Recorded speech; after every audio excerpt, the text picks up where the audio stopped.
కాకినాడ జిల్లా చిత్రాడలో ఇటీవల జనసేన ఆవిర్భావ సభ జరిగింది. సభకు పార్టీ నేతలు భారీ ఏర్పాట్లు చేశారు. సభ తరువాత ప్రాంగణాన్ని శుద్ధి చేస్తామని డిప్యూటీ సీఎం పవన్ కళ్యాణ్, మంత్రి నాదెండ్ల మనోహర్ చెప్పారు. అది కాస్త ఇప్పుడు నేతలు మర్చిపోయారు.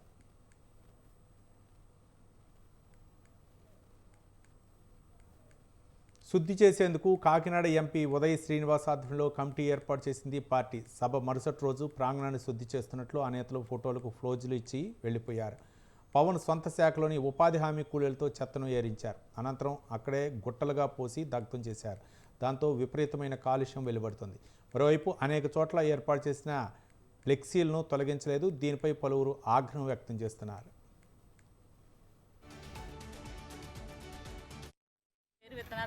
మాది టీ వెంకటాపురం చిత్రాడ ఈ సైట్లో మన పవన్ కళ్యాణ్ మీటింగ్ పెట్టిన గ్రౌండ్లో మేము క్లీన్ చేస్తున్నామండి.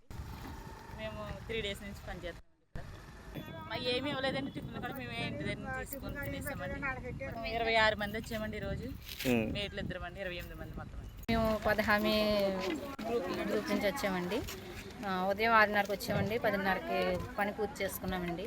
ఇంటికి వెళ్ళిపోతున్నాం సార్. పవన్ కళ్యాణ్ గారి మీటింగ్ దగ్గర మేము సైట్లో చేస్తున్నాం.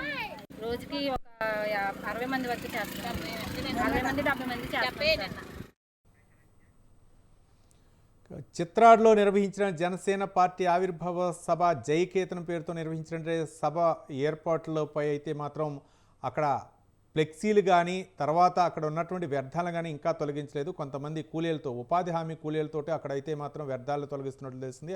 ఆ వ్యర్థాలను తగలబెట్టడంతో అక్కడ కాలుష్యం అవుతుందని పలువురు అనుమానాలు వ్యక్తం చేస్తున్నారు. పలు ఆవేదన కూడా వ్యక్తం చేస్తున్నారు. ఈ నేపథ్యంలో అక్కడ తాజా పరిస్థితిని మా కరస్పాండెంట్ నవీన్ రాజ్ ఫోన్లో అందించడానికి సిద్ధంగా ఉన్నారు. నవీన్ రాజ్.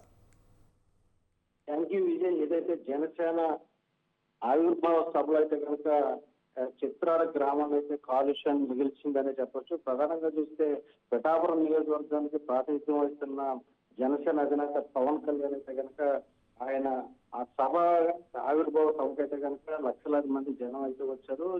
ఈ సభ తర్వాత అయితే కనుక ఆ ప్రాంతాన్ని పరిశుభ్రంగా ఉంచేందుకు అక్కడ ఉన్న ప్లాస్టిక్ వ్యర్థాలన్నీ కూడా తొలగిస్తామని చెప్పేసి అటు మంత్రి నాదెండ్ల మనోహర్ కావచ్చు, అలాగే పవన్ కళ్యాణ్ కావచ్చు అక్కడైతే ముందుగానే ప్రకటన చేశారు. అలాగే దీనికి సంబంధించి అయితే కాకినాడ ఎంపీ తంగెళ్ళ ఉదయ్ శ్రీనివాస్ ఆధ్వర్యంలో కమిటీని కూడా వేశారు. అయినప్పటికీ అక్కడ సభ పూర్తయిన తర్వాత మాత్రం కేవలం అక్కడ ఉన్న జనసేన నేతలు ఫోటోలు పోజులు ఇచ్చి వెళ్ళిపోయిన పరిస్థితి అయితే నెలకొంది. దీంతో అక్కడ ఏదైతే పవన్ కళ్యాణ్ ప్రాతినిధ్యం వహిస్తున్న శాఖకు సంబంధించిన ఉపాధి కూలీలతో అక్కడ ఈ వ్యర్థాలను కూడా ఏదైతే పని అయితే స్టార్ట్ చేశారు. అయితే పూర్తిగా కూడా ఇంకా పని పూర్తి చేయకుండా అక్కడైతే వ్యర్థాలను వదిలేసి అక్కడే కాల్చడంతో అక్కడ కాలుష్యం కూడా వెదజల్లిన పరిస్థితి ఉంది. అంటే ఉపాధి కూలీలని అక్కడ పని చేస్తే కేవలం జనసేన పార్టీకి సంబంధించిన నాయకులు కమిటీగా ఏర్పడి అక్కడ దానిని శుద్ధి చేస్తామని చెప్పినప్పటికీ అక్కడ నాయకులందరూ కూడా కేవలం తర్వాత రోజు మాత్రం ఫోటోలకు మాత్రం పోజులు ఇచ్చి వెళ్ళిపోయిన పరిస్థితి ఉంది.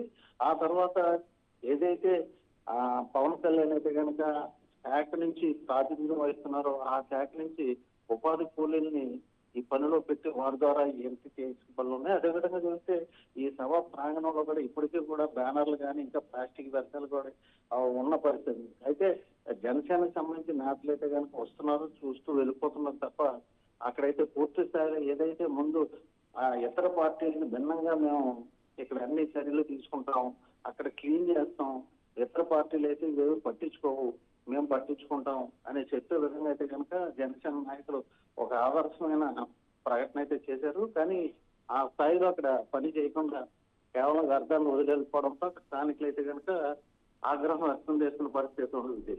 Right, thank you Naveen Raj.